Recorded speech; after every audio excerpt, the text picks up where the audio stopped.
Let me paint you a picture on what I see as possibilities. What I see are many possibilities for the end of September and the beginning of October. And these possibilities are for the calling of God's elect home. And just realize many are called, but few are chosen. And the day of the Lord beginning, the wrath of God. Now, just as a reminder, it is Enoch's calendar, which is God's calendar, that gave to Enoch that I follow. I follow no other calendar, not the Hebrew, not the Gregorian calendar. This is the calendar that this study will be concentrated on as far as Father's dates. And so, without further ado, this is what I see. Now, I don't feel that the process of gathering the elect will change just because the timing had been delayed. We were told back when that Father said, "I'm coming at the sound of a trumpet. I'm coming to redeem them, my own. Listen for me, child. Know that I'm at the door, about to open it. We have taught them well for those who would listen. Many will come, but many will be left behind. For 10 days I will gather my people, then I will shut the door. The time is now. Pray for me, God." And so what do we see at the beginning of the 7th month on God's calendar? But the Feast of Trumpets. Sound of a trumpet? Could this be what was being talked about? Father's message. And we're told in Leviticus 23:24 that on the first day of the 7th month is the Feast of Trumpets. That corresponds on the Gregorian calendar this year with September 20th. It's actually Rosh Hashanah, what many believe it was Yahushua's birthday. Now, the culmination of the 10 days from the Feast of Trumpets falls then on Yom Kippur, the Day of Atonement. This could be the end of the collection process of 10 days that Yahuwah was talking about. Now, the Day of Atonement, Yom Kippur, falls on the 10th day of the 7th month. And on our Gregorian calendar this year would fall on September 29th. Now, when Yahushua gave up the Holy Ghost, he made the comment, "It is finished," which literally means paid in full. And indeed, he made the atonement for our souls by giving up his life and shedding his blood. Now, the Day of Atonement actually represents redemption. Now, Revelation 6:5 and 6 says, "When the Lamb opened the third seal, I saw the third living creature say, 'Come.' I looked, and there before me was a black horse. Its rider was holding a pair of scales in his hand.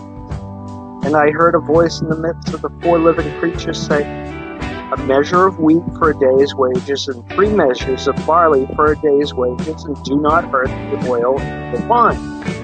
Proverbs 16:11 says, "A just weight and balance are the Lord's, and all the weights of the bag are his work." Proverbs 21:18 says, "The wicked shall be a ransom for the righteous, and the transgressor for the upright." I believe Yahushua is the rider of the black horse and sends one group down and brings one group up. Now, I believe when Revelation 6:6 mentions about the barley, that is talking about the first 144,000, whereas the oil and wine is talking about the second 44,000. Now, it just so happens that the harvesting of summer barley is during the months of September and October. So the question I have is, could the first 144,000 be considered the barley harvest of the Revelation 6:6 of the scales held by the black horse rider? Now, although many think the black horse is just a bad thing, it's not.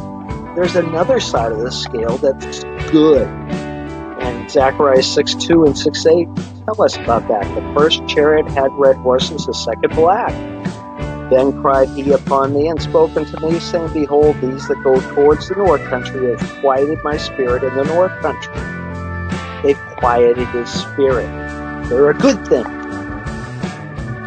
So it's this black horse that goes forth into the north country. The 144,000 elect of the scale going up. Whereas Satan and his minions get thrown out of heaven and go down. I wonder, is it just a coincidence? Revelation 6:6 talking about those scales and the black horse, and Zechariah 6:6 talking also about the black horse. These two scriptures of Revelation 5:9 through 10 and Isaiah 35:10 mention the ransom. Worthy are you to take the scroll and open seals, for you were slain, and by your blood you ransomed people for God from every tribe and language and people and nation, and you've made them a kingdom of priests to our God, which shall reign on the earth. And the ransomed of the Lord shall return and come to Zion. Now, I'm really excited about September 29th, 30th on the Gregorian calendar. Maybe even right around midnight. Let me show you why. Not only is September 29th the Day of Atonement, but the next day of September 30th seems to be a day in which Revelation 12 is taking place, in particularly 12:1 and 5, where it says, And there appeared a great wonder in heaven, a woman clothed with the sun and the moon under her feet. She brought forth a man-child who is to rule all nations with a rod of iron, and her child was caught up to God. And here you see it in the skies. Virgo, the Virgin, the woman, having the moon at her feet, the sun clothing her, and actually Venus is right there too. Yahushua's planet. So I think this is the sign. Indeed, Yom Kippur, the Day of Atonement, is the day in which the high priest goes in and goes behind the veil. And of course, Yahushua is our high priest forever, according to the order of the Melchizedek. One of the final happenings for the Day of Atonement, Yom Kippur, is what they call Nila, which is the closing of the gates of heaven. When the final blast of the shofar is heard at the end of the service. So I think that would be the timing of the end of the 10 days that was initially told was about by Yahuwah. He said he was coming at the sound of the trumpet. For 10 days he'd be gathering his elect. Then the door would be shut. This happening matches what he said. So with this sign of the woman and the male child being caught up, what's next in Revelation 12? And Isaiah 34:4, 14:12, and Ezekiel 28:17 tell us a glimpse of what is going to happen. Lucifer and his cohorts are going to get thrown out of heaven. It's going to be like a figs falling from a tree. It's going to be thrown down to earth. Now, Sister Sherry questioned, is this also the time for the sixth seal and the beginning of the day of the Lord? She seemed to think that this seems to fit the general time frame and very well could correlate and align with those prophesied times. So what do we see prophetically in Joel 2:15 through 17? We see, blow the trumpet in Zion, Feast of Trumpets, consecrate a fast, Day of Atonement, call a solemn assembly, gather the people, consecrate the congregation, assemble the elders, gather the children, even nursing infants, let the bridegroom leave his room and the bride her chamber. We're being called home, being redeemed. And Sister Sherry has told us that the arrival of the locust, when you see Joel mentioned in the Bible codes, is when you just raise your eyebrows, your heart skips a beat, you're like, whoa, not right now, not these huge giants. Because the locust invasion of Joel chapter 2 and Revelation chapter 9, where you have the locust coming out of the bottomless pit and the king over them, which is Apollyon. These two events are speaking about the same thing, and that is huge judgment on the earth that begins the day of the Lord's judgment. Because if you read both Joel 2 and Revelation 9, they all start off with the sun being darkened and the moon turning to blood. It starts out with a bang. Sister Sheridan also tells us the red kachina is known as the purifier, and it's Nibiru, and also known as the destroyer. So when you see this, it's going to be giants coming and Nibiru coming in. Obviously, the destroyer, which is Nibiru, is another name for planet X. If we turn to chapter 60, chapter 1 of the book of Enoch, in the 7th month, on the 14th day of the month, we read that a mighty shaking made the heaven of heavens to quake. And the host of the Most High and the angels were greatly disquieted because of this happening. And continuing in chapter 60, we read the following verses that basically the Lord was patient in his judgment, and once that day was declared, it was a day prepared for the elect, the covenant, but for sinners in inquisition. And we further read in chapter 60 that on that day 2 monsters parted, a female monster named Leviathan to dwell in the abyss of the ocean, which is space in general, and a male named Behemoth, who occupied the area east of the garden where the elect and righteous dwell, which we know is EP, what we call EP, Enoch's planet. And regarding Leviathan, Sister Sherry has told us that is a spaceship or a planet or whatever, 300 miles long. It has a double meaning, demonic meaning. It's a gatekeeper, one of the 7 princes from hell. And in that this Sister Sherry actually dealt with back when. And I believe the Leviathan and Behemoth are just other terminology for the whole of Planet X's entourage that's coming in when God starts his wrath, lifts the veil, and basically unrolls heaven as a scroll. And we find out from Bible codes that Sister Sherry has done that all of this going to bring in Nibiru, the locusts, which are the giants, going to involve hell. It is God's judgment, and it's going to involve the whole flip, the earth shaking. Well, that's what's coming. And when it comes, this whole pole flip is going to be a 7-day event. On the East Coast, it will begin about noontime, and winds will start increasing. The first day will be winds. Second day, the severity will get worse. The third day, the Earth will actually tilt over, that pole flip. Then we'll go dark.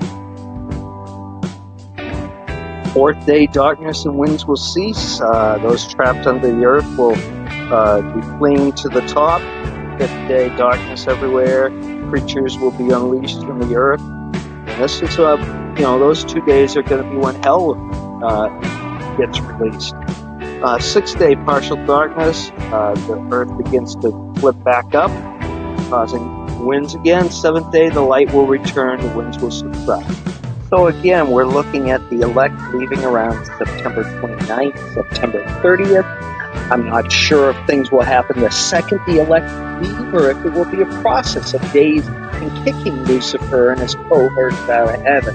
I tend to think the latter because of the 7-day event that's also scheduled, in which Father's instructions are for ones to stay in their home during the Feast of Tabernacles. Now, if the whole pole flip scenario matches with the true Feast of Tabernacles, on God's calendar, that would be matching with the Gregorian calendar of October 4th through the 10th. Now, Revelation 7:3 and 9:4 says, "Do not harm the land or the sea or the trees until we put the seal of the foreheads of our servants of our God." And it has commanded them that they should not hurt the grass of the earth, neither any green thing, neither any tree, but those men that do not have the seal of God in their forehead. This would be the timing of the locusts coming in and the second 144,000 being sealed. And then would also be the timing of the first time that the earth could be damaged when the pole flip occurs. The shaking of the earth and all that damage would be happening.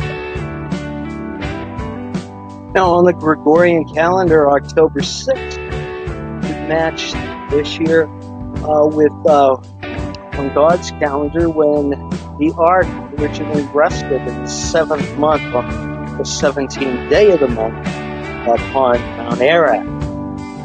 This likewise become a timing of when the Ark of the Covenant rests in heaven. If so, October 6th could follow 7 days of not only the bride and the wedding traditions of the bride being taken by the groom and then being married 7 days later, but also would follow the traditions of the male child and the purification of 7 days. This could be the timing of when the Ark of the Covenant is placed in heaven. So these are the specifications for having a male child. Leviticus 12:1 and 6 through 8. The Lord spoke to Moses, saying, "Speak to the Israelite people, when a woman childbirth bears a male, she shall be unclean 7 days. When the days of her purification are over for a son, she's to bring to the priest at the entrance of the tent of the meeting a year-old lamb." And again, we see for atonement a lamb. Yahushua, again, is our atonement. Now, if you remember, I referenced this Proverbs 21:18 that said, "The wicked shall be a ransom for the righteous." And just so happens that October 8th is the Hebrew calendar's Yom Kippur, Day of Atonement. Not the Day of Atonement for God's calendar, but the Hebrew calendar. And so day 5 of the pole flip scenario, 5th day darkness, chaos everywhere, creatures will be unleashed on the earth, those in containment will break free, would match the the evening of October 8th, and when the Hebrew Day of Atonement would be beginning. So this day could be the official timing of when Lucifer actually arrives officially on earth after being thrown out of heaven. When Isaiah 14:9 says, "Hell from beneath is excited about you, to meet you at your coming. It stirs up the dead for you, all the chief ones of the earth." So do you see what I see as possibilities? Again, this is only what I see. And what will actually happen is up to Father and what His perfect timing decides to be. And so we continue to wait patiently. We continue to try to do our best to serve Father in the best way we can while we are still present on earth. We continue to pray that when He is ready to call, that we are considered as His elect, as His first fruits.